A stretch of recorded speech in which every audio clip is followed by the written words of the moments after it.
donc l'initiateur de cette rencontre à l'abbaye des Prémontrés. La 8e année déjà, ouais. La 8e année. Ouais. C'est dur, hein. Il y a du monde, il y a plein de monde. C'est pire que bon. Plus on ajoute, plus on en prend, plus on ajoute.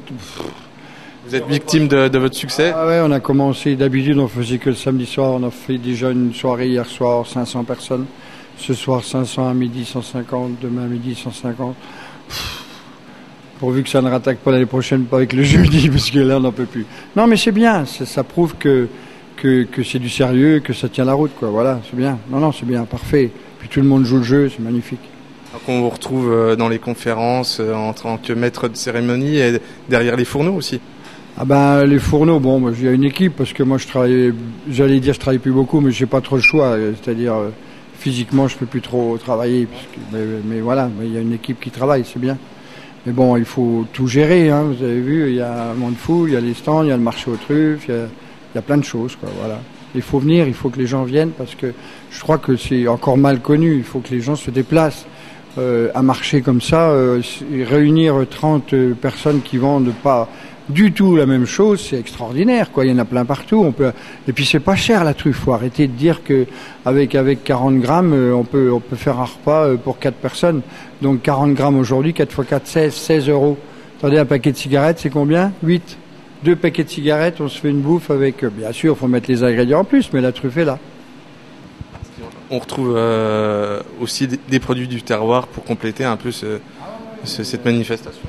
Il y a des saucissons, j'ai vu, il y a des gens qui ont sorti des saucissons à la truffe, il y a quelqu'un qui a fait du pâté lorrain à la truffe, il y a des chocolats à la truffe, il y a les huiles aromatisées, mais ça c'est autre chose. Mais le foie gras à la truffe, moi je fais un foie gras à la truffe de ce matin, on a ouvert à 10h, j'en ai plus, quoi. Ils l'ont goûté les dernières, c'est génial, voilà, c'est tout. Puis ça fait pas des...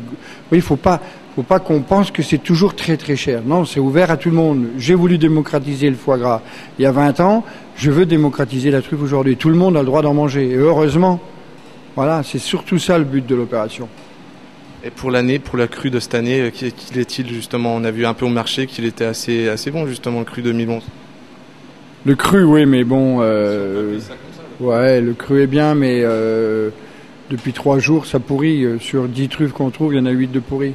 Donc le changement de température, il faisait 12 degrés hier, il faisait -2 avant-hier. Donc vous voyez, elle va pas supporter, quoi. C'est un peu dommage parce que je crois que ça va partir en eau de boudin cette année. C'est dommage parce que c'était une très belle année. Il y a beaucoup de produits. Quand on dit grosse patate, grosse truffe, et c'était bien. Mais bon, là, j'ai peur que dans 15 jours, il n'y ait plus rien, quoi. J'espère qu'il y aura une repousse, je sais pas, on verra. En tout cas, on va dire aux personnes de profiter de ce week-end pour venir. 2 jours, jusqu'à 8h ce soir, 20h ce soir, demain 18h. Il y a un marché. Bon, les repas, c'est plus la peine puisqu'il n'y a plus rien. Mais bon, il y a les démonstrations à 15h, de 15h à 16h, il y a les conférences, et puis il y a surtout tous les collègues qui sont là pour vous faire déguster leurs produits. Une confrérie, c'est quelque chose d'assez spécial, c'est vraiment une passion singulière, quoi. Oui, c'est-à-dire que moi je fais partie de la confrérie depuis une dizaine d'années, et donc nous sommes un cercle d'amis passionnés de bonne cuisine et de produits du terroir. J'imagine que vous avez beaucoup de discussions autour de la truffe, comment la cuisiner, les recettes et tout ça. Tout à fait. Donc lors de nos réunions, on parle des recettes à base de truffes et puis la façon de la cuisiner. Jackie a sorti un livre aussi avec les recettes à base de truffes.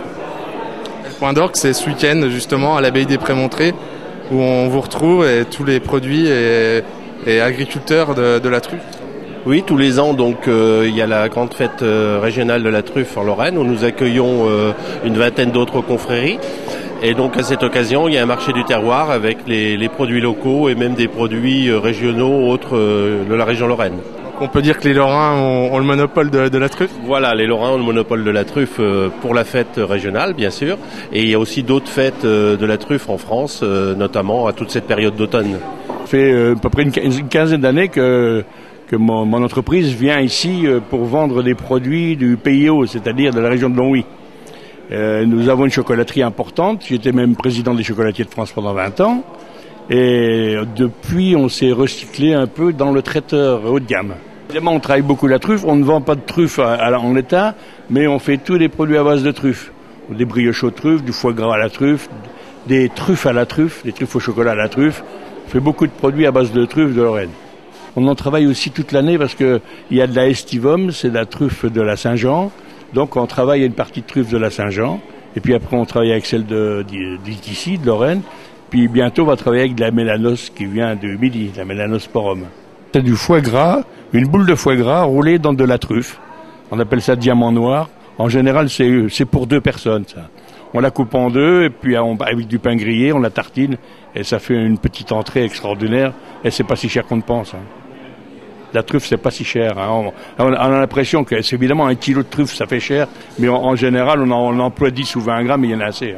Truffe, c'est ce que vous voyez là, donc c'est sur une loupe binoculaire. Donc vous voyez bien les parties marron, c'est-à-dire les milliers, si ce n'est les millions de spores qui sont contenus dans la truffe. Et les parties blanches et les parties stériles, c'est des parties aérifères, c'est-à-dire que ça permet à la truffe de respirer. Voilà. Bon, en gros, on sait comment ça se passe, mais il y a plein de choses qu'on ignore. Il y a tellement de paramètres, que ce soit les différents types de sol, le climat, l'arbre, etc. Bon, on sait que si on part de la truffe, elle va... à l'intérieur, il y a plein de spores. La truffe va se dégrader, va pourrir. Elle va libérer les spores. Les spores vont germer, ils partent à la rencontre d'une racine. Et à partir de là, il y a une association avec la racine qui se fait, c'est ce qu'on appelle une mycorhize, à savoir des filaments qui entourent la racine. Et à un moment donné de l'année, de cette mycorhize part de nouveau des spinules, enfin des ifs, enfin des filaments qui vont se retrouver, qui vont former la truffe.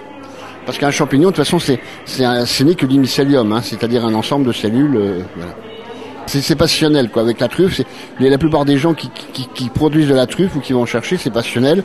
Donc, c'est pas une question d'argent de dire si on produit beaucoup, les prix vont baisser. C'est simplement parce que chaque trufficulteur, il a son explication, il a sa petite recherche personnelle en termes pseudo-scientifiques, mais il essaye d'expliquer la truffe et il est tout heureux quand il peut vérifier certaines de ses théories. Donc, c'est cet aspect-là, mystère, qui est très intéressante. Mais c'est toujours avec un grand plaisir que je viens à l'abbaye pour exposer mes plants, parce que j'ai des plants truffiers qui sont mycorhizés avec de la truffe. La mycorhisation, c'est-à-dire le principe d'ensemencer les racines avec de la truffe. Les plants sont faits sérieusement par Agritruffe, qui ont été les premiers à mycorhiser des plants en France, et contrôlés par l'INRA. Voilà. Après, il suffit d'une bonne terre, j'imagine, pour vraiment avoir tous les atouts pour avoir un plant de truffe. Chez nous, on a l'avantage d'avoir la truffe Tuberincinatum, qui n'est pas difficile en terrain. La truffe Melanosporum, la truffe du Sud, est assez exigeante, mais la truffe de chez nous, l'Incinatum, n'est pas exigeante en terrain. Elle aime bien l'ombrage, la matière organique, et puis un pH de 7 lui suffit. Contrairement à la Melanosporum, la truffe du Sud, qu'il lui faut une terre beaucoup plus exigeante, avec un pH de 8,5. Alors, au niveau des arbres, quels sont les différents arbres qui favorisent justement l'apparition d'une truffe? Alors, on peut déjà dire qu'il n'y a jamais de truffes sous les arbres fruitiers. Les principaux arbres qui donnent des truffes, ce sont les chênes, les noisetiers, le charme, le bouleau, le tilleul, le pin noir d'Autriche. Ce sont les principales. Mais les 2 meilleurs, c'est quand même le chêne et le noisetier. Voilà, il y a d'autres variétés, malgré qu'on connaisse surtout le chêne qui est le plus favorable à justement. Voilà. Oui, en ce moment, on plante pas mal de charmes parce qu'on s'est aperçu, surtout en forêt, on trouve beaucoup de truffes sous les charmes. Et c'est quand même intéressant. Puis il est peu sensible aux maladies. C'est intéressant aussi de planter du charme actuellement. Nous sommes trufficulteurs depuis 25 ans. Nous exploitons une ferme truffière et sur 3 hectares et nous récoltons et transformons toutes nos truffes en différents produits que nous proposons à la vente, dont la truffe lyophilisée. Nous avons appliqué le concept de la lyophilisation à la truffe mésentérique pour permettre de la proposer toute l'année sous une forme pratique à utiliser. Nous avons eu l'occasion de présenter notre produit au chef bien connu de Haute-Savoie, Marc Vera. Nous lui avons fait goûter et on a eu la surprise agréable de l'entendre dire 21 sur 20 pour votre produit. Alors le cru 2011 se caractérise par du retard. On a eu un gros coup de sécheresse, ensuite des températures beaucoup plus froides et les premières récoltes que l'on a faites n'étaient pas très satisfaisantes en termes de qualité. Et là, depuis une quinzaine de jours, on peut vraiment parler de récolte Et la bonne nouvelle dans tout cela, c'est que comme l'on a du retard, il est clair que l'on aura certainement un produit d'excellente qualité pour les fêtes.